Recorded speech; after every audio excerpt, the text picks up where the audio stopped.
thewellnesscouch.com, streaming wellness into your lives. This is Up for a Chat with Cyndi O'Meara, Carren Smith, and Kim Morrison.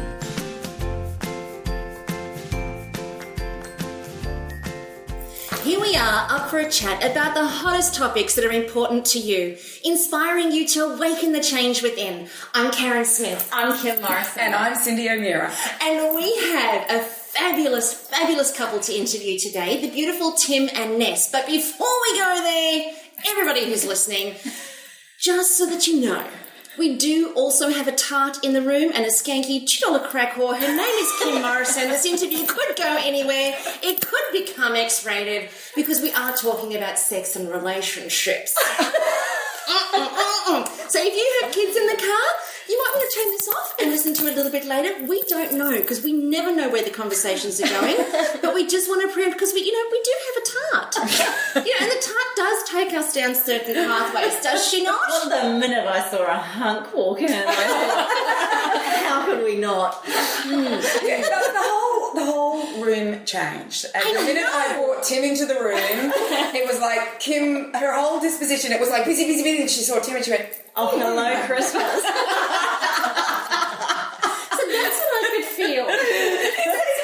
It changed completely. It was hysterical. So Tim and Ness, as you're commonly known out there in the marketplace, you guys specialise in relationships and the mindset of relationships. So tell us how you guys, how did we even find you? Who are you? And how did we find you? Tell everybody. Yeah, well, how we came across, actually, I went to Cindy's health retreat with my mum and my auntie. You're only human. Yes, I know, and had a fabulous time. And you're only human. Yeah. And I must say, I did manifest that we'd be sitting here and we'd have this conversation with you guys because I listen to Alpha Chat all the time. Shut the My front mum and I door. love you guys. So you set this up as a goal for yourself? And even in the retreat, Cyndi, got us to write down what our intention was for the weekend, and I put this. Right I think you deserve it in my life. I do too. Did you know that, Cyndi? No, I didn't know she had it as an intention. She just told me what she did, and I went, we need to interview you for Up for a Chat. And so I've had her email there for ages, but you know how we've been getting together lately. It's like 8:00 at night, 5 in the morning. Yeah. So and then it was yesterday we made the decision we better do some podcasting, and so I just hoped, I didn't have your phone number. No. Yeah. I just emailed and went, and this is like 3:00 yesterday? Yeah. It was about 3? Yeah, about then. Oh, geez. Lucky I'm Isn't it always on meant my to happen? phone. Yeah. It was, and we went back and forward, and we're done. And then we thought we'd throw Tim in. Yeah. Well, I'm very glad you did. You are such a tart. Husband's been away for 48 sleeps now. Oh, my God. Look out, Tim. Be very afraid. Be very afraid. It's a major I'm thing. not quite sure what to expect today, but thank you for that amazing introduction. I'm wiping away the embarrassment and the laugh at the same time. It must make you feel good, though. Like, Well, it does. Usually when we're out and about, it's the lovely Ness here who gets all the compliments, and I'm just on her arm, and You're she's the token alone. male. Yeah, exactly. Right. So it's a nice change. He deserves it. Yeah. So what are you guys all about? What's your fine? So Am I just being an idiot today? You are hysterical. You are on fire. Yeah, I love it. You're brilliant. I just had a lime juice. With a shot of tequila to go. She doesn't add that bit in. I guess what we're about is we really want people to live their dream life. And we believe part of that is between the ears, a part of that is having amazing relationships and also looking after your health. Yeah. And they're the key areas that we focus on, and we're really lucky and grateful that we get to live our dream life, and we just want to share that message, really. Yeah. And what is your dream life? Our dream life is travelling the world. We want to be international speakers, changing people's lives, just like you, lovely ladies. And You might want to come to speakers fast. I just want to throw that in there. Dub. But no, we really want to live through our experiences and just be able to learn the lessons and pass that knowledge on and help people fast track their ultimate life. We've both been stuck in unfulfilling career paths. where, just something didn't feel right. And then that therefore affects all the other areas of your life, your relationships, your health for sure. And when we had these amazing discoveries ourselves and uncovered the limiting beliefs and just busted through them, we've been able to create a level of authenticity in our lives that is next to none. And we just want that for everyone. Everybody needs to be living a life that is 100% unapologetically them. Is it true that when you get that feeling, when you have that, it's very hard not to become evangelistic, isn't it? Oh, it's true. Hey? Yeah, it is. And, but it's just so freeing no matter what. And, especially coming from me being such a people pleaser, and overcoming that. That was my journey. And so for me, being authentic is, it's just a really freeing feeling. So what's been the journey for you? What's your story and what have you done or what have you discovered? What have you learned? Where have you been? What did you discover? And that's brought you to create what you've created now? What's been the path for both of you to get here? Yeah, both different journeys. Yeah, a few years ago now we connected, and that was through my past career. What was that? In health and fitness. Right. So, and I decided to go online with that and been lucky enough to spend a decade there and presenting and personal training and mentoring and those types of things. And clearly walking the talk. Well, clearly. No, seriously, you are walking your talk. Like, if you could see what Tim looks like. If you could see what we could see. It's not what she says. I know, it's how she says it. I agree. But coming back to you, Tim, you clearly walk the talk. You look amazing. You look healthy. Well, thank you. You ladies look amazing as well. I'm not just saying that. No, we know. Keep going. No, I've always had the attitude of you got to practice what you preach. Yeah. And, from a young age through playing a lot of sport and those things, I always looked after my health. Went down that track and just really felt that I love it and I still do. And it's a huge part of what we do, but it wasn't my dream life. There was something more. And I had my sort of mission was 12 in, 12 out, what I called it was 12 weeks in Australia and 12 weeks travelling. And so I went online with my fitness business and the only thing that was missing was someone to share it with. And not long after that, probably 6 or so months, I'd done some relationship work with a coach, but just not just on relationships, but on getting my life back to the place that I wanted it to, been through some challenges. And I manifested, I truly believe, Vanessa here. And tell them about your list. I did, and we teach some of this, but I did an ultimate partner list, and some of you might have heard of that or whatnot, but just wrote down what I wanted in a partner, what I wanted in a relationship. And some of those things on that list was someone who valued their health, someone who was driven, someone who was loving and caring, someone who could accept me and understand me for who I am. I'm so sorry I was taken. How do you come up with this? She's quick too, like it's fast. She's so fast. Sorry, carry on. Right, go on. And I ended up with 13 or so a list. And did you have pure beauty on the list as well? I did. Nice work. Nice work. But the funny thing about this list was he showed it to me when we'd gotten together and he said, you're everything on this list. And I read it. And then the last one was brunette. I was like, boom, bummer. What's with this? So Vanessa walked out. Yeah, so 12 out of 13 does not count. Over. Hopefully I've changed his mind on that. Oh, absolutely. For the blondes in the room. We have so much more fun. We have so much more fun. She changed that belief straight away. And so you didn't dye your hair, obviously. No way. Nobody's going to. And that wasn't a must. That wasn't a have to. That was just a nice little bonus. So Let me just add that in. Let's stop talking now. Was that because you'd had previous experiences with brunettes that didn't cut the chase? Or what was the whole blonde? a combination of things, I guess. I mean blondes. Or did you think that blondes... They were too high maintenance, apparently. Right. Yeah. Oh, right. I don't know. I honestly don't know what that belief was. It's just something that came out. Yes, that might need a little bit of therapy. So. Yeah. Clearly you've got over it. I have. I got over that within the first week. And how did you both meet? What happened? How did that walk in to your life? Okay, well, yeah, so it was through Tim's, his online site. I was actually following this woman who we're actually friends with and we get some business coaching from now.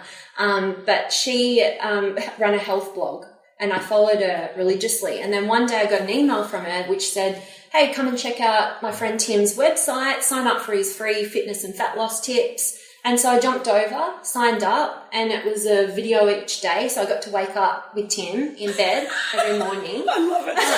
What's that website? Yeah. No, I'm serious. What's the website? timneal.com.au. TIMNEAL Right.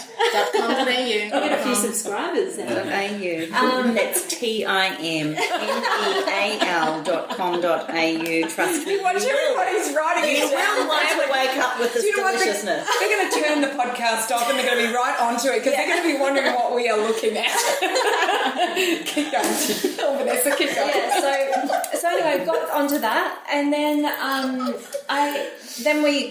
asked him a question. I asked him a question about green smoothies because I was really interested in getting on that, and it was nothing untoward. I know I woke up with him every morning, but it wasn't like that. And he replied. I wasn't actually expecting a reply. I just thought, I might as well ask. And then Tim got back to me and he was really quick at getting back to me and so helpful. So I shot back another question about chin-ups or something. Actually, it's funny, we had a date night the other night and we actually went through all our old messages to each other. It was really hilarious. I thought you were going The to joys say of Facebook. I thought you were going to have a date night and go do chin-ups together. Yeah, we do that all the time. Right. But yeah, fast forward a couple of weeks of just pure like messages about health and fitness and so forth. Tim grew some, and She said balls then. She just said, that's a quick silence. and he actually asked for a coffee. And This is why you're in the same town. well, yeah, and I could also be anywhere in the thought world. exactly, and it was online. But I thought, hey, I wake up with him every morning anyway. I'm sure I can meet this guy in person for a coffee. But you knew what he looked like, but he didn't know what you looked like. Facebook, he knew. He was scrolling through all my pictures. okay, so don't he you? It's still a joke now. She thinks I was stalking her on Facebook. It wasn't You were. quite Will like I that. bring up something? No, I won't. Go on, tell us. He actually had a couple of pictures of my Facebook profile pictures in his phone, so I'm pretty sure he was stalking me. Just a little weird. Well, you weren't brunette though. What's So that? that you weren't brunette though. So I gave her a chance. Okay. Fair enough. Yeah. Okay. And we caught up for coffee, but I didn't realise Vanessa didn't drink coffee at the time. No, I wasn't. So I was having my long blacks. Yeah.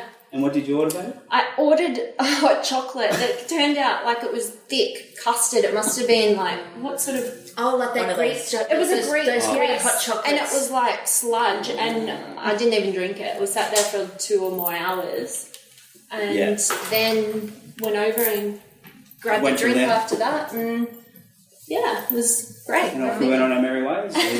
So I know that, so then you guys got together, and I know that, where were you living before the Sunshine Coast? Before the Sunshine Coast, directly before that, we were living in Melbourne. In Melbourne. Yeah. And you had, you were both doing different things, like you were doing law? Yes, yeah. So I was doing law, Tim was PT, and building this online business, which, you know, the benefit of that was meeting me, and he's forgotten about that. Yeah. But you actually manifested coming up here. Yes. You just, yes, exactly. So we, that's fast forwarding, but we actually got really involved with Anthony Robbins. Oh, right, yeah. We're his number one fans, like everybody else who knows him, I guess. But we went to UPW at the very beginning of our relationship. So how long ago was that? UPW? A couple of years ago now. And, Tim had previously, but he introduced me to that whole realm of self-development, and he asked me, I've got these 2 tickets, which actually he'd had those 2 tickets that he'd bought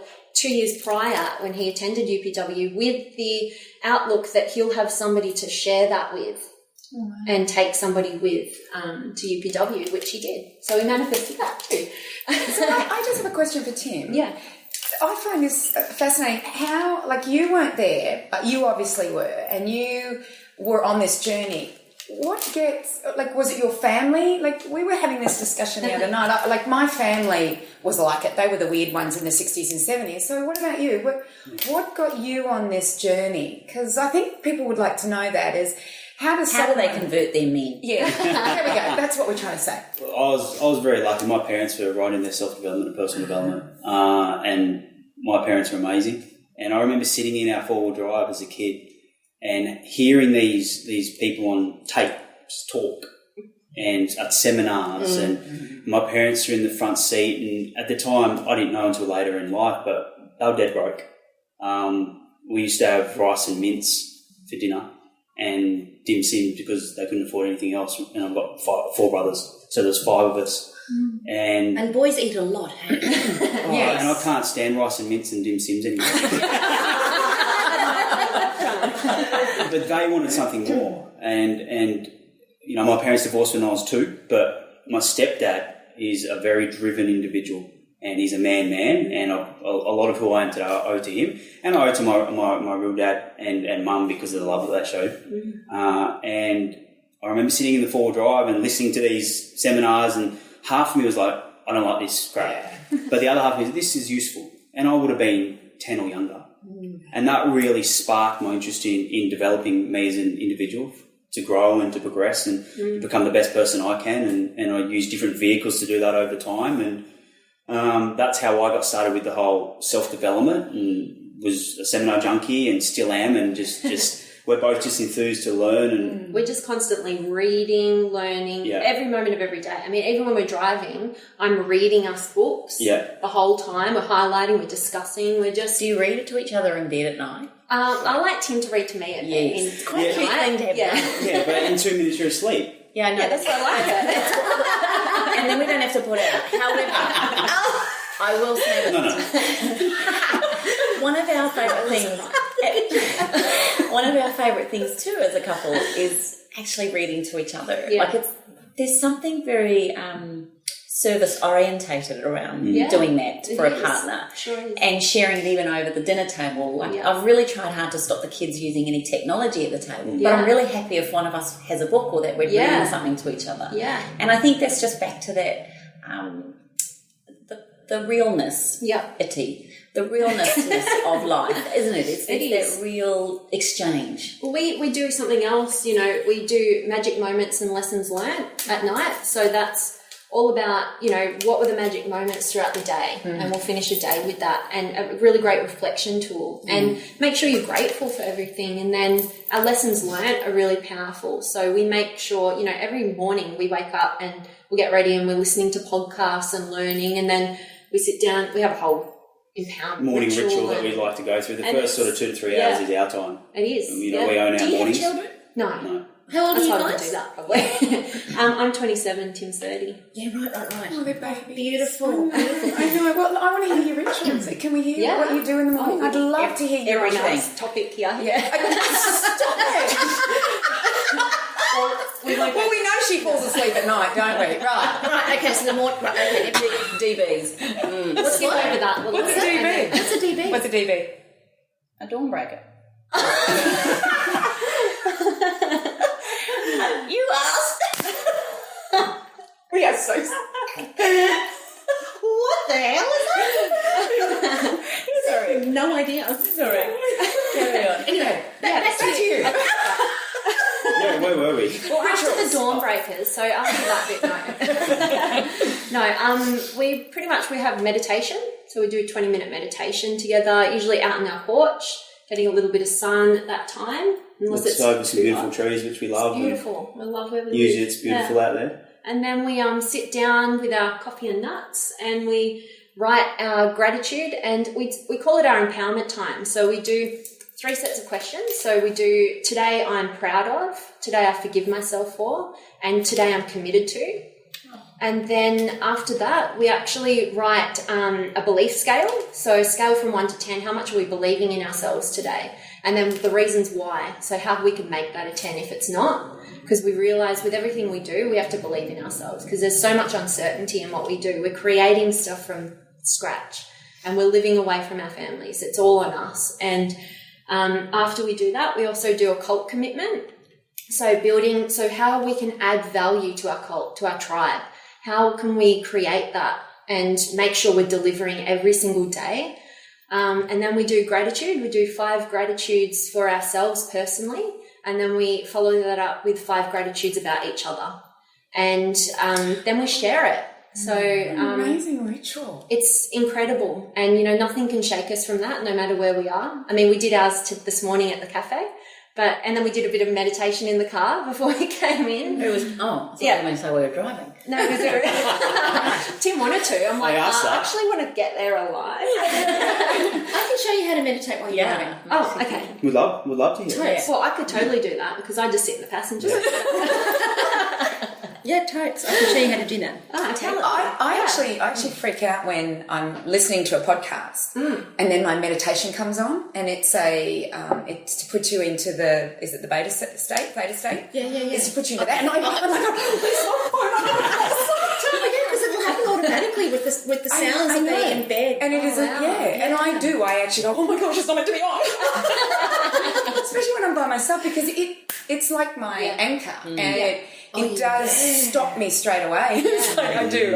You know, you told us about that sacred harmonics thing. That's the one. Oh my goodness! Every time I fly, I put that on, and within seconds I'm gone, and I wake up to these like powerful sounds, and I'm straight back to sleep again. And every now and then I'll just hear these intermittent sounds. Yeah. And I do have it on my phone, and when I put my phone on shuffle, then all of a sudden I'm on my way to the airport. I'm on my way to it. I'm like, she's gone. You do the same. I know, it's freaky because you are so anchored into it, bringing you down. Yeah. And it's got this amazing oh my gosh. When that comes on. I remember it from the retreat. We did. Yeah. Nobody liked it. A lot of the people didn't like it. You got my mum into meditation. I've been trying to get her into that for ages. It's only because they're not used to it, though. That's all. Is that what it is? Yeah. It's only because people are not used to it. When people understand the nature of where they go mentally and spiritually and emotionally and physically, when they understand the nature of where they go with that, then they will want to be going there all the time. They have to be attached to the value of it. And absolutely. That's actually, I don't know if your listeners might want this, but it's a really great app that you can just download for free on your phone. And it's really easy to get into meditation if you've never done it before. And it's 10 days for 10 minutes. And it's called Headspace. Headspace, that's an app? It's an app. Headspace. Yeah, you can look for it. It's like a little white square with an orange dot in the middle. And it's this guy, Andy, and he's got a really soothing, amazing voice. He's an English guy, and he's fantastic. He really guides you through it. He actually trains you as you go along. There's little clips that he does about the value of meditation. It really gets people attached to how it's going to actually help them. So therefore they can continue down the path. And that's what we've started. That's what we say. We're meditation newbies. Yeah. You know, we just wanted something to get us going, and 10 minutes for 10 days seemed really and then doable you just feel so amazing. You want to go to 15, and then you go to 20, and it builds for you. So, that's part of our ritual. And a couple of other things that we like to do is obviously look after our health first thing. So we have some lemon and lukewarm water. We have our apple cider vinegar and that, and some green smoothies, and we always hit the gym or hit the national park or get outside and go for a run. Why not first up? What time do you get up? I get up at like 5, and that's part of the reason I wanted to move up here. Is it alarm or? I hate the alarm. I'll wake up like up. Some mornings like this morning, so I knew I wasn't going to be late for this. I put the alarm on, but I generally between 5 and 6, and that's the beauty of living up here. Is the sun. You moved up here for the sun to come up, so we could get up earlier. So you guys like not having daylight saving? Actually, we're kind of like retirees when it gets to the night time, and we're like, okay, go to bed early. Like, it's 8 o'clock, and we're like, oh, let's go to bed. I'd want to go to bed too, though. Yeah, right. Well, we don't need to go to bed. So what do they call that? More bed, less sleep? Yeah, a little bit. Apparently. I'm not sure. Don't you play innocent with me, girlfriend? We've met. But I'm curious about this with Queenslanders, because I can't stand not having daylight saving. I really want it. I really, really want it, because it's still really light in the morning in summer, early enough that we can all get up and enjoy it. Yes. But I love that extra hour at night. I love being outside with the kids, kicking a ball and going to the park and having, fish and chips, because I eat so much of that on the beach. But you know what I'm saying? Like, I love the ritual of late summer nights, that are still light. Does my head in Queensland. Yeah. And they try and tell me about curtains fading and cows not liking. Honestly, that is such a crock of hooey. I mean, the cow doesn't know what damn time it I is. don't really get that. I Well, don't when get we it. first got up here, we had to have eye masks. And we were just like, I couldn't stand it because our room's a little bit light. And we're just like, what is this? Like, I thought I was going to love Those this. Jurassic Park crows that start at 3:45 in the morning, they're interesting. Yeah.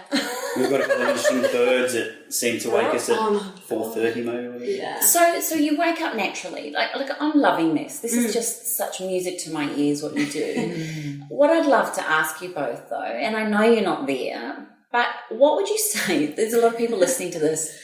Their husbands are out the door off to work, their kids are up, or they've had a sick child through the night. Like, this is very romantic, very idyllic, and unbelievably dreamy.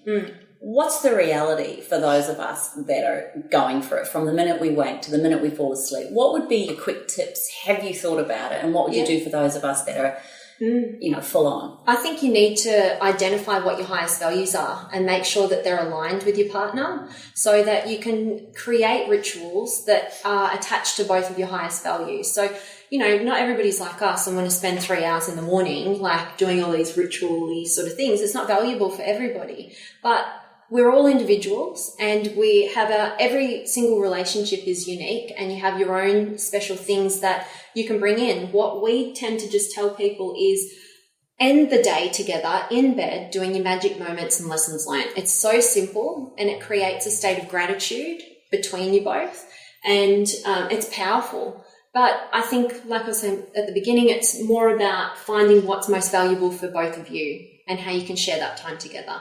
One of the things we started once we had kids, because we realised that you just went into this maelstrom of nappies and vomit and puking and poo and all of these sorts of things, which totally takes away, and your breasts are no longer a beautiful object of desire, except for a little person with its mouth open. So what I want to say is, it's just everything changes, right? Yeah. So in order to keep that femininity and that, because a lot of partners, a lot of men feel neglected or left out, and this whole romantic ideal of having babies all of a sudden changes. Yeah. So what I'd love to say is, like, one of the things that Danny and I started doing is realising that mornings actually was usually the most exhausting time. It was the time when I'd been up all night. He thought the baby slept through the night. Yeah. No, he did. But reality was, the one time we did have usually together was by the time the baby or babies were in bed was that night. Yeah. And one of the rituals that was the simplest ritual we started with was, tell me 3 things that you loved about our day. Yeah. Tell me 3 things that you still love about me, because I never felt very lovable, because I felt quite cranky and hurt and upset and worried and became this demonic mother because she didn't know what she was doing. So he would tell me 3 things he adored about me, and then I would tell him 3 things that I adored about him, and the 3 things that we got out of the day. Yeah. So that was it. Yeah. But to us, that was enough, that anchored us into something every evening. Yeah. We also had learnt transcendental meditation, so we would take turns.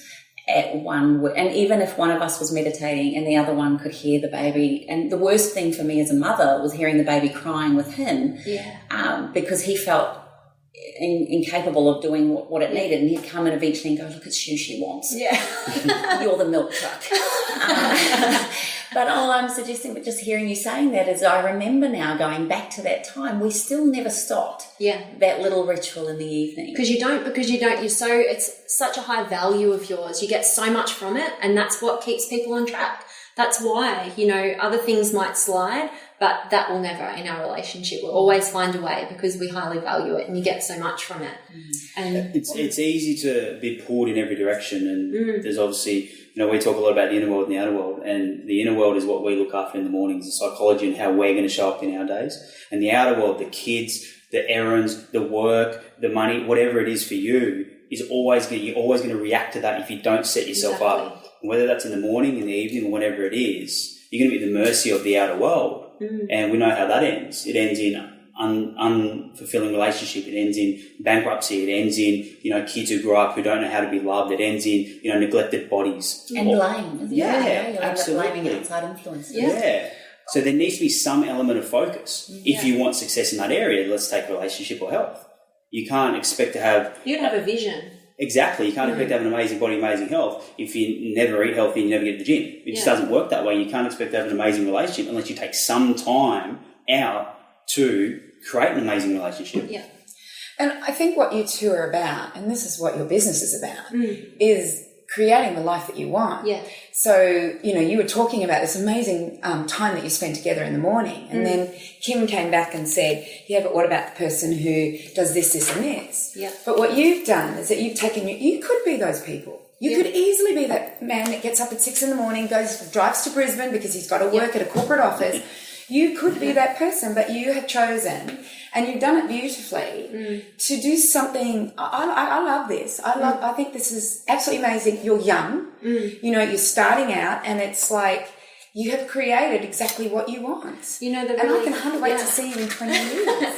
I really can. I think it's going to be amazing. Yeah. The really funny thing about you saying that we're young is that's where it all started for me. I felt I was too old to make the changes that I needed to. Oh, wow. And I was completely stuck living a life that I felt was expected of me.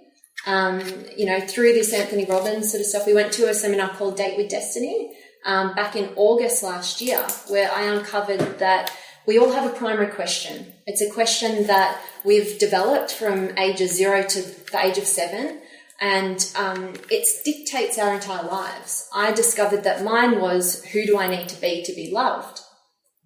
So which presupposes that I'm not lovable as I am and I need to be somebody else. So I became the chameleon my entire life. I was always great at meeting different people and recognizing what was valuable to them and just making them the most significant person in the world and just asking them questions and really filling them up. And that's not authentically me, but it also affected me in the way that I come from a really academic family, a family where they're all engineers, and their model of the world is in order to live a rich, fulfilling life, you need to go and get a degree. You need to go and be someone, and I have... Oh, I so had that story. Yeah. You did, didn't you? And you don't need it. No. You do not need it at all. One of my very first memories was my mum, driving me to school each morning.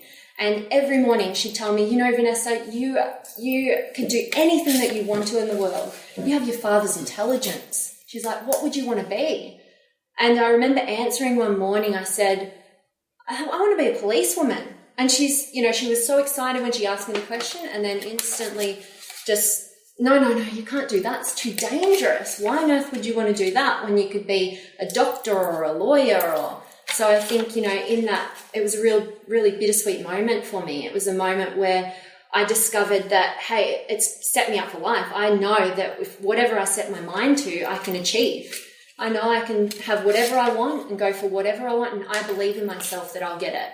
But the bitter part of that was that I felt that it needed to be in lines with what was expected of me, which was to go and be a lawyer or a doctor. So who put that expectation on you? Myself. Yeah, but where did it grow It came from my family. And probably your mother putting that into you, that you can be anything that you want, and then you said, I'll be a policeman. Yeah. And it wasn't good enough. And why would you want to do that? Well, you can be a doctor or a lawyer. Yeah. So that wasn't good enough. But to be a doctor or a lawyer is who I needed to be loved, is what I discovered. And that's what we all do at an early age. Our personalities come about by who we think we need to be in order to be loved by the people that we want the most love from. So when I actually discovered that at Date with Destiny and was able to because it's in your subconscious, you don't consciously think, who do I have to be? But when I was able to actually pull that out of myself and realize what complete BS it was, and recognize that my family love me no matter what, and all they truly want is for me to be happy. It's just their model of the world thinks that I'm going to be my happiest by being a lawyer. Instead of, when I was in that room, and I was saying before, I felt too old to make a change. I was trying to shove that voice down and say, no, I'm too old. I can't change now. Instead, a 6-year-old woman got up in the room, and she was hysterical, and she had just made this discovery that her entire life was ruined because she had become a successful lawyer, but she had divorces, she didn't have connections with her family. Her whole life was totally unfulfilling, and all she did was work every day of the week. And she's gotten to this point where she's 60 and she's now discovered it, and now she's going to make a change and she's going to be who she is. And in that moment, I was just blown away. I was just like, I'm so young. I'm not old. What am I talking about? And I remember, Tim and I went outside and we had a break on the grass, and I knew my parents' reactions, but with what I'd learnt was that whatever they had to throw at me wasn't because they didn't love me. It was because they loved me so much, and that they were just frightened that I wasn't going to have a fulfilling life because I was going to do something that wasn't in their model of the world. And, I'm so lucky to have Tim because, that moment on the grass that we had was unbelievable, because for the first time in my life, I actually gave myself permission to be me and discover. I actually asked myself, what do I want to do? Because I was always one of those kids who didn't know what they wanted to do and wished they knew what they wanted to do, and not recognizing that I hadn't given myself permission to uncover that. And, all you really need is one person in your corner. And I had Tim, like the biggest support ever, to just help me with that. And all I needed was that.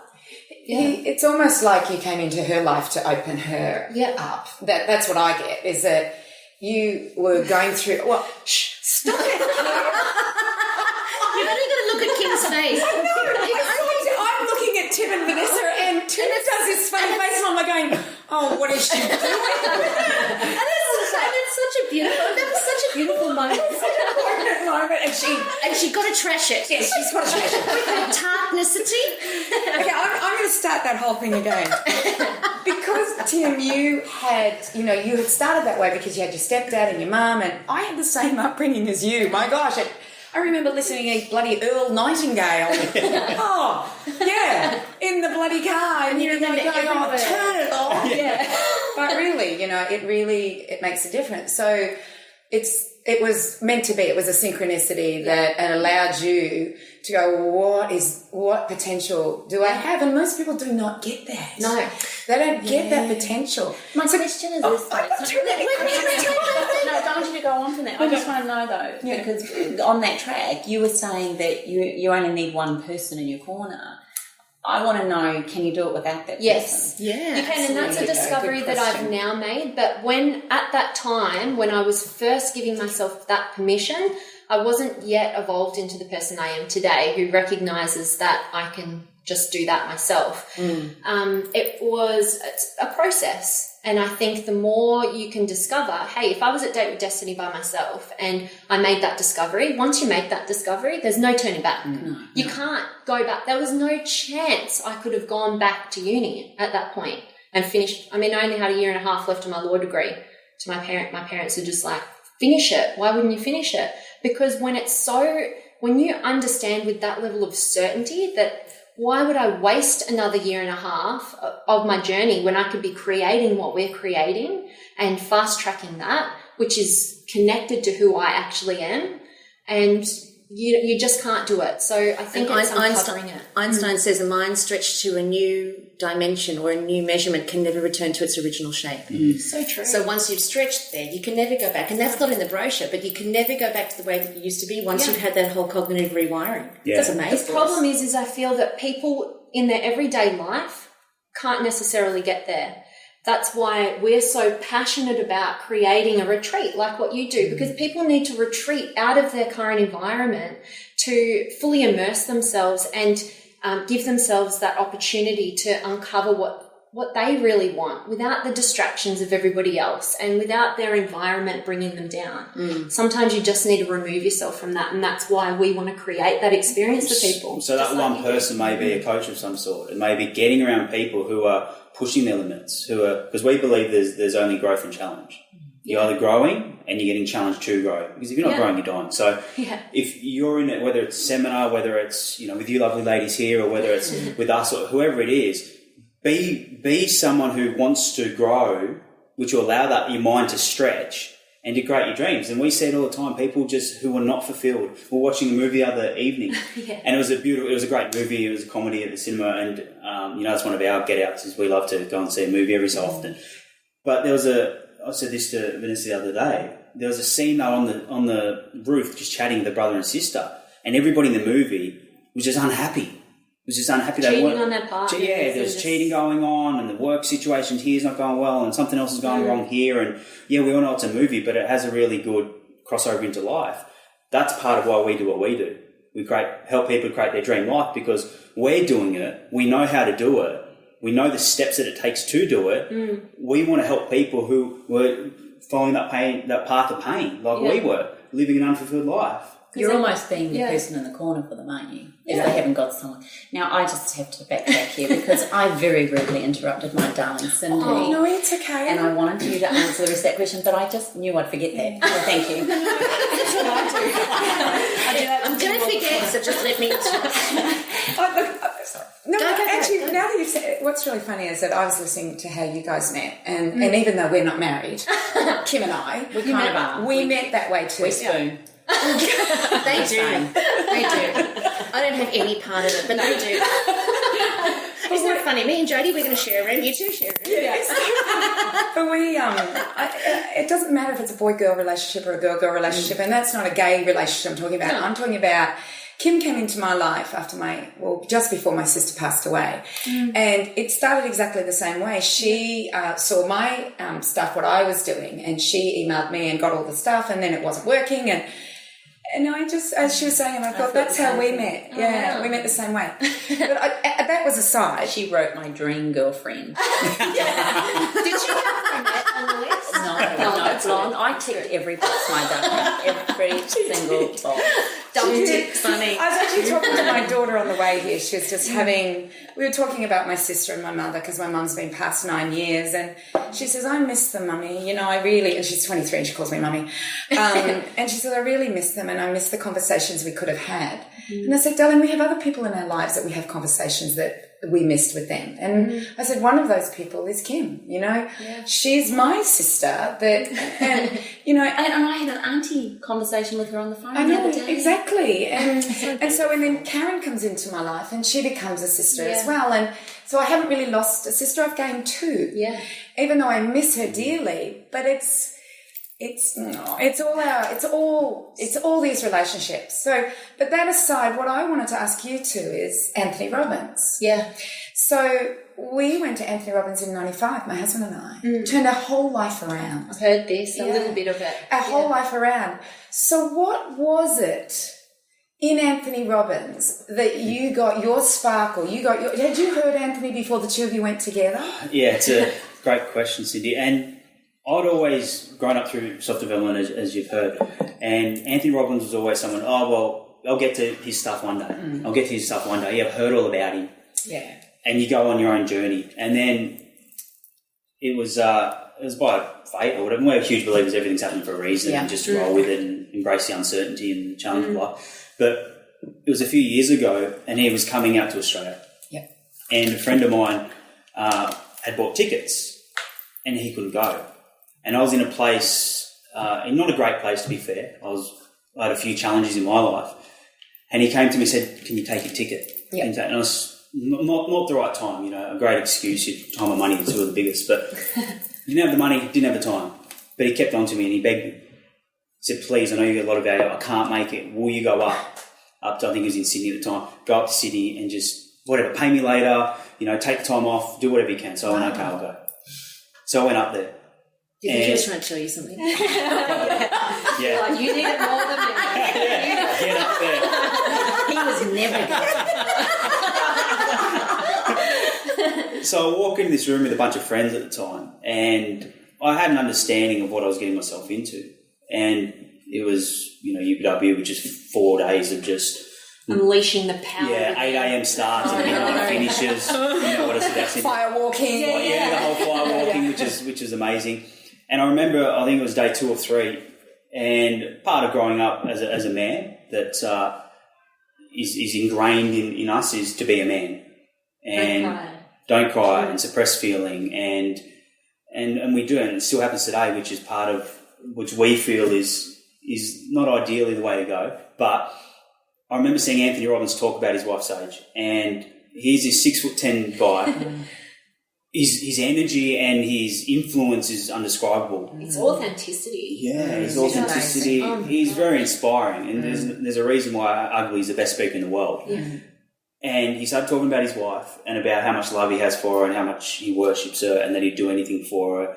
And he started welling up and you could see the emotion.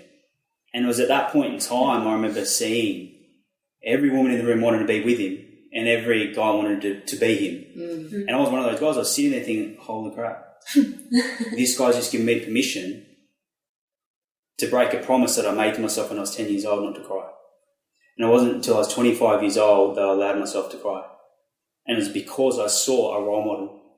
That is not weakness. Being vulnerable, which I'd suppressed for so long, which a lot of men do, and hopefully the men can relate a little bit. Yeah. It's a strength. It's courage. It takes some true courage for a man to be able to cry and show his vulnerability. So being in that environment and seeing someone who's such an amazing individual, and that was a part of me that was missing, and being able to embrace that, which I truly believe I wouldn't be sitting here now if it wasn't for some of those moments in my life. I wouldn't have attracted my gorgeous princess in my life here. And they had to stop touching each other, I just want you to know. PG. I should have sat between them. You should have sat between them. They've been reaching over you. We were like, those chairs aren't close enough. We noticed you sat there on the love seat. Sorry, Tim, keep going. So that was a huge moment for me, just like Ness had with her breaking through some limiting beliefs around that career path. That was... Get something new from every experience. I mean, we went to the UPW in the April, and then by August we were at Date with Destiny. We'd signed up for all his whole Mastery University. We've got Fiji to look forward to soon. It's just that immersion. It's exciting doing it together. Yeah. It's exciting growing together, and that's why we always encourage couples if they can. Now, I know a lot of men probably that have tried listening to this kind of get a little bit put off by the giggling or the girliness of what we do, but there's some real pearlers that come out of women giggling. Yeah. And because what happens is it allows us permission to actually be our vulnerable, gorgeous, girly selves, and then there's a moment that you connect. And it's through that beautiful softness and giggling of women that allows people to be, I think it's a beautiful femininity. Can I tell you a really amazing story about femininity and masculinity, actually, at Date with Destiny? He has a whole day on relationships, and part of that is training you about masculine and feminine energies.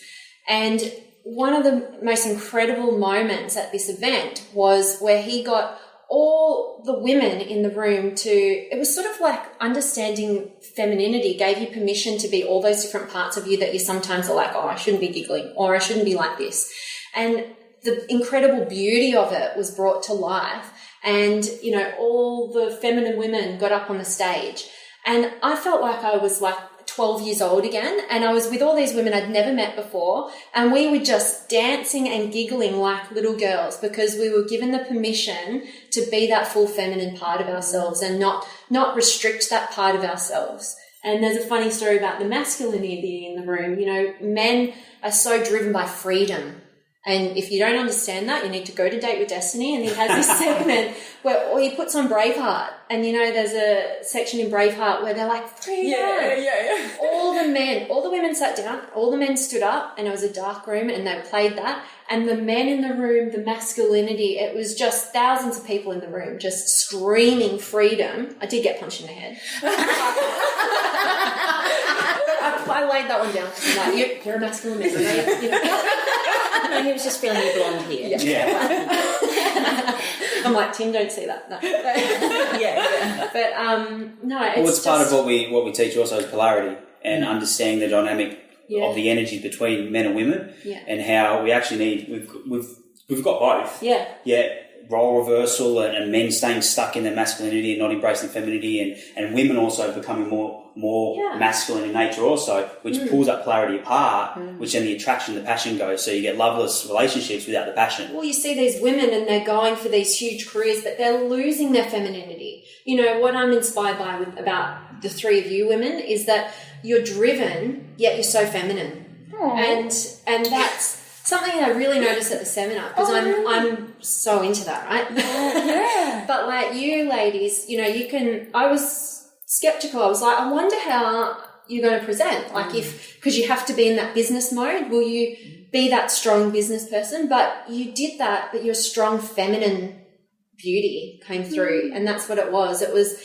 That's what I love, you know. And there's so many women in this world who forget their femininity and they go and they try and achieve, and then their masculine partner, who was once masculine, you know, you polarize each other and they become more pleasing and more feminine and don't know how to handle it, and the woman is the aggressor, and it's just throws everything. And then we wonder out. why they have a midlife crisis, exactly, or a midlife awakening. Exactly. I think Jacqueline, we've talked about this on other podcasts. Our beautiful 90-year-old counsellor, who always believed that women are our own undoing for the men.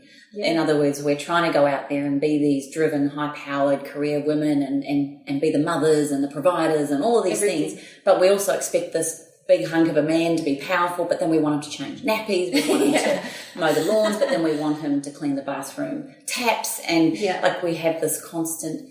And I truly believe... I bring it back to two main chords, that if women can hold on to that quality of being the nurturer, and a man holds on to that quality of being the provider or the hunter-gatherer or the freedom seeker, whatever we want to call that, but he is the driver. Yeah. And I noticed the other night we had dinner and I'd laid the places down and we had two people staying for coming for dinner. Yeah. Danny's away and I went to sit down at the head of the table. Just because it was easy to sit there. And anyway, I went to the kitchen, I came back and Jacob was sitting at the head of the table. Not your Jacob? No, my Jacob. Oh, your Jacob was there. Okay. So I looked at him and I went, "You're at the head of the table." And he goes, "As I should." Oh, that's so funny. And you know what I did? I went, "You're right. Yeah. Dad's away. You sit there. Yeah. Yeah, that's your place." And that's and then Taylor's gone, well, what do you think to do? It was just a little moment. Sibling love. Yeah. But I think if we look at today's society, I think that there's a large part of our education and our conditioning that has created where we're at. And I think that there's always those extremes. You know, we were in an environment where women couldn't vote and women had no place and women had no voice. And then the women's liberation movement came, which started to turn that around.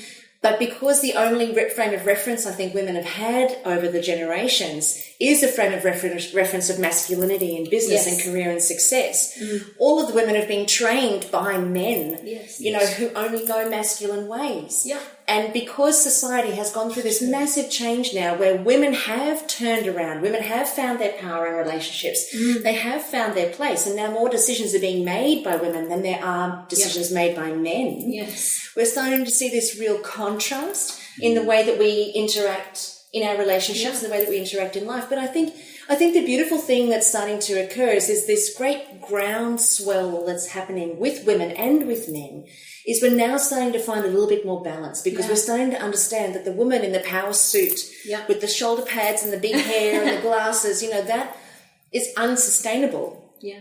It's not sustainable for a woman to be in that frame of performance. Yeah. She can certainly be in that role and do an amazing job of it, but in that frame is far too stressful. Yes. Because it's outside of her natural mode of operation. And for men to be subdued, it's outside of their natural mode of operation. So I think we're starting to see a shift. Yeah.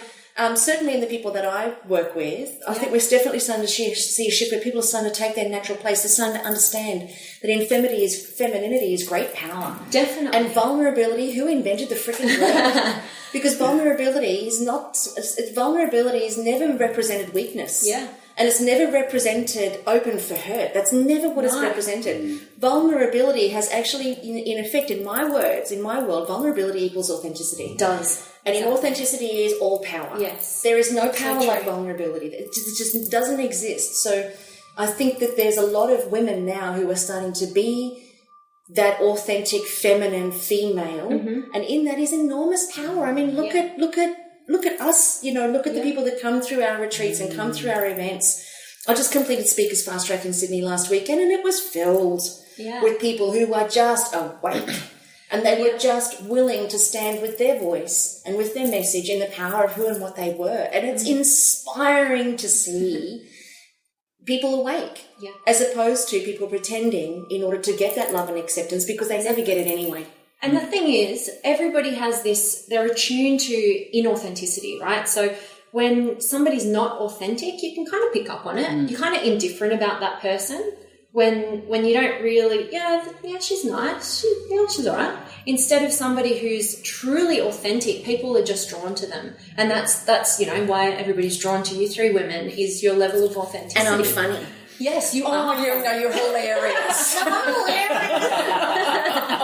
I think that's really what it is. Let's just put it out there. Because we've never put it out there before. Tim, I want to ask you a question. For us mums and us women out there, what would be the greatest advice you could give us for our beautiful sons as far as the role we play, the messages we give, the conversations we have? What would be the greatest place for us to be? Because I know one of the mistakes I've made with Danny away is I've tried to be the man. And I didn't do that consciously, but I meant I've tried to be the disciplinarian, and I've told him how to mow lawns, and I've done all these things. But there's an incongruency with that. So what I've learned, and I've said to him recently, I'm not your dad. I'm your mum. My job is to nurture you, and I'm not going to tell you off for having alcohol at your party a couple of weeks. Really? Well, I can come over and do that. I can come over and tell him off for that. I don't want to bring up either of my children in a world of fear, like as in growing up, do this because of this. How would I empower him? It's a great question, and pain can empower, but is it sustainable? And being authority, saying, having groundbreaking rules, don't do this, do that, otherwise I'll punish you, we believe isn't a great way to go, because that doesn't help sustain it. That grows people into fear. Mm-hmm. And the advice I'd say is find a place of love. And we've got so many masks on these days with whole masculine femininity and just with life, just with that outer world that we spoke about. We put on these masks. So we have women coming into the home and not standing in their truth and telling their children or their kids, do this, do that. And there obviously needs to be some level of respect. It's not about that. But it's more about come from your authenticity and come from a place of love, exactly what you just said. That would be my advice. I'd also say trust. It's important, especially for a boy, that he believes you trust he's capable. I trusted he would have no alcohol at his party. Well, that's not going to happen. Right. But also, highest values is something we're really into. We're learning a lot from Dr. Demartini. That's beautiful. Yeah. But like highest values, a great way to have any sort of caring relationship, no matter what relationship it is, if it's with your best friends, if it's with your children, it's about understanding what their highest values are. What's most important to them? And then whatever you're talking with them, creating an experience about, it's about attaching their highest values with what you're creating. Or, with dealing with your son, whatever his high, I mean, I don't have a son, so I'm just, sorry, you can knock me down for that. But getting attached to what he values most, and then how you deal with one another is all about intertwining those highest values. And that's and we believe the deepest levels of our needs for women it's safety and for men it's freedom. So if you've got your husband or a son, he needs to feel that he's free. He's free and that he's trusted. Because if he doesn't feel he's free or trusted, he'll go one of two ways. He'll retreat or he'll just become a pleaser and just a little pussy boy, and you can walk all over him, which is not good. We may have been there. So I've tried. Yeah. It doesn't work, does it? So you haven't met Jacob, right? He stands up to me all the time. But you know what? I love it. Exactly. I'll stand there in a place of sometimes disappointment in his behaviour, or in a place of, could have done better, mate, or is there a better choice we could have made here? But he staggers me with his wisdom. I mean, he can be the naughtiest little fiend in the entire world, or he can be the greatest thing. So just on the weekend, Cyndi and I, this is just typical of a boy, and we really embrace it, and I've actually really pumped him up about it since. But on the weekend, Cyndi came over, and we were all going to do work and we were going to do things, and the four of us, Taylor, Jacob, Cyndi and I, ended up watching 3 sessions of Criminal Minds, one of our favourite things. And it's a beautiful sunny day, but all of us were being naughty watching TV, and it's something we never do. Never. Well, the last one disturbed Cyndi and I so much that we had to go to the beach because we were so disturbed. it was all about dolls and things like that. Anyway, we go down to the beach, and then we run into my neighbour who's helping my daughter with some work experience. And while we're there, she gets a text. You have 10 minutes cat is in the freezer. This is the brother to the sister. This is Jacob. This is to Jacob to Taylor. You've got she 10 gets minutes. this text, you have 10 minutes, and the cat's in the freezer. Oh my God. So we've gone, what? So, and Taylor's gone, oh, he's such a fan. I went, stay calm, stay calm. So we all run back to the house. We do. The garage door opens. We don't know how it's opened. And we're looking around, we're trying to find it, but he's locked us out of the house. Oh. And so now we're trying to get in, and Taylor's gone, I've said, check the freezer. So we've looked in the freezer, and sure enough, the cat's not in the freezer. But didn't he do a Snapchat? He did a Snapchat that he's holding the cat to go in the freezer. Oh, but anyway. Oh, gosh. Then we get... Is this Chloe? Cleo, and then we walk out of the back of the garage, and the door shuts again. So we're sitting there going, oh my God, where is he? And we're all looking for him. And there's a note. And then there's a note on the back of the car. Want to play a game? Oh my gosh. You owe me money. If you want your cat, you need to give me money. I don't know what he was doing. But he'd just gone into criminal mind mode. He just thought he was some forensic scientist. Anyway, but what is so funny about it is that then he had major control. And what I think, what he got he out asked of you to go into the garage, and I said, I'm staying out. Yeah. And I'm freaking out. And as we all walked into the garage door shut again, so we're going, hey, where is he? How does he know? And I'm looking for him everywhere outside. He's got the control to the garage, and we are everywhere. I'm out there looking for him, and I can hear them going, Jacob, open this door. Jacob, open this door. Anyway, it turns out he got so bloody hot in the back of the car. He was watching us. He was in the boot of the car. That's hilarious. Anyway, he got so hot he comes out of it, but he's just like, never underestimate the power of a man. Like this. It was hilarious. But what I loved in it is that we've all played about. I mean, he was so in his element. He's a character. He's funny. He's naughty, but he's also quite witty, you know. And out of it, what we've done since, and we've made him the whole centre of attention for the week. And I said to Taylor, just play it up with him because he just had a moment, you know. And I think what's so exciting about that, and just hearing you say that about our men, is, you know, I'll occasionally send him a text saying, I so love your humour, or I so love the way you vacuumed the lounge today. Like I asked him to do it this morning, and I really appreciated him doing it.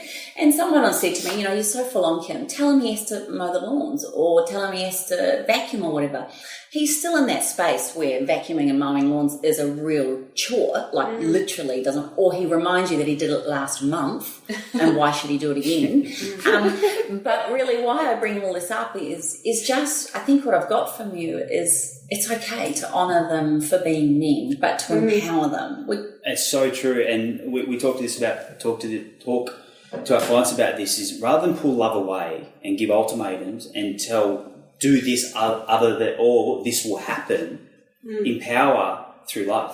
And exactly what we've been doing. Appreciate. A huge thing for a man is appreciation. If more women will give their men appreciation, the men will do more stuff. And we'll simplify it with something that we teach, which is the 3 masculine rules, and there's 3 feminine rules as well. So if you want to motivate a masculine person, a man or a masculine woman, it's all about, you know, showing that appreciation and also staying open, not closing off.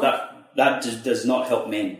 Men want to know that the woman's open to them, open to their suggestions, that they're trusted. Yeah. And the last one was to appreciate, and to show freedom.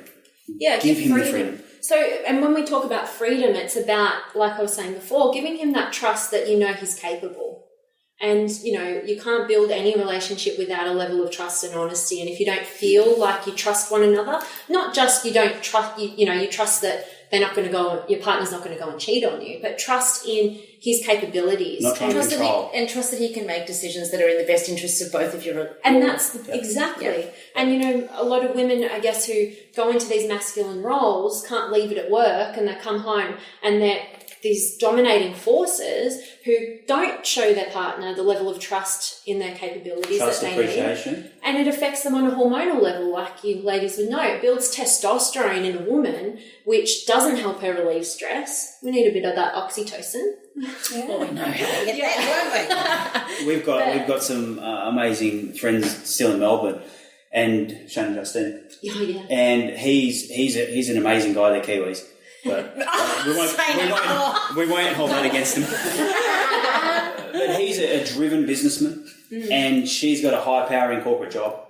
but they have an amazing relationship. So part of what we do is we want to learn. We ask them, what is it in their opinion that makes, they've just had a beautiful little girl too who's nearly 1. But we asked, what was it? What is it? Because it's so easy for her to come home and be exuding that masculine energy and not trust, not appreciate, and for him to go into pleaser mode and to withdraw. But it doesn't happen. So we want to know why.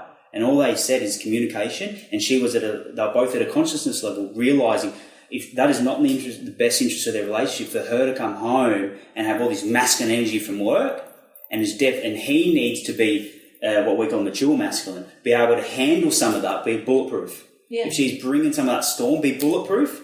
Let that wash over and stand strong in his masculinity, which will allow her to fold back into her femininity. I call Tim my Rocky because he just no matter how many throws I throw him that too. Yeah. He just gets right back up. Can I just stop us here?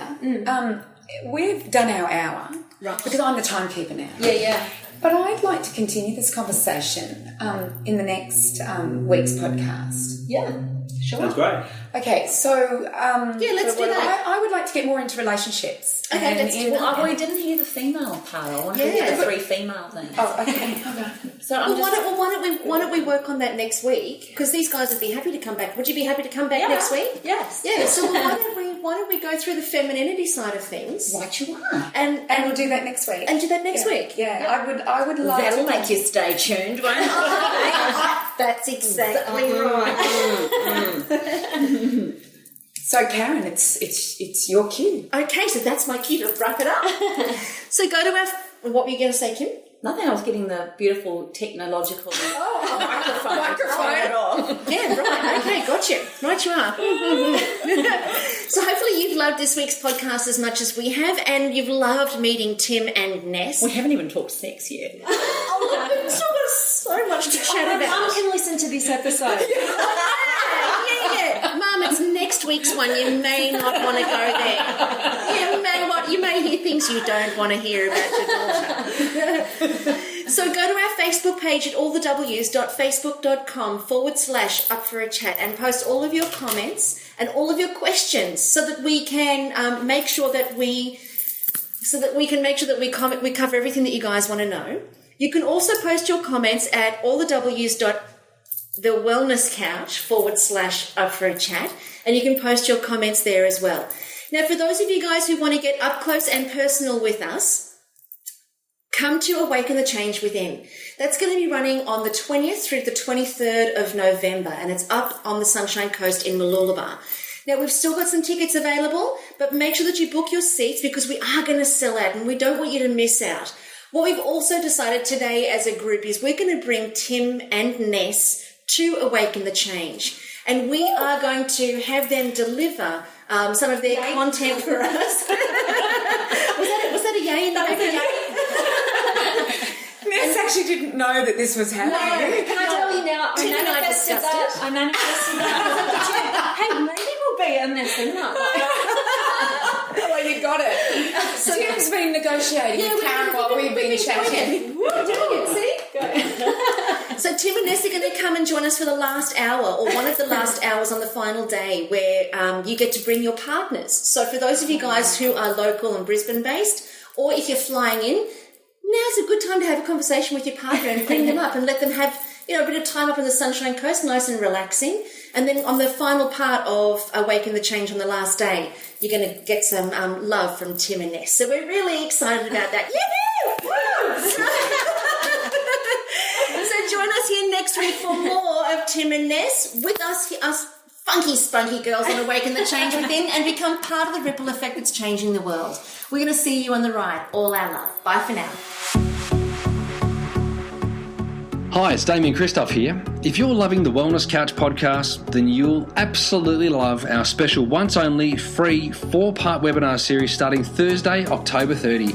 Join me and my Wellness Guys co-host, plus Marcus Pearce from 100 Not Out and Inside the Champion's Mind, as we dive deep into the hot topics of wellness over 4 consecutive weeks. Brett Hill will kick us off by showing you how to be fab and fit in 5. I'll be presenting What the F and discussing the big bad F words when it comes to food. Lawrence Tam will leave you inspired with a magnificent mindset. An MP will reveal his 10-step formula to mastering your life. These webinars are absolutely free and they go for an hour each, and they take place every Thursday night from October 30 until November 20. To get access, you must sign up. So simply go to www.thewellnesscouch.com or check out The Wellness Couch on Facebook.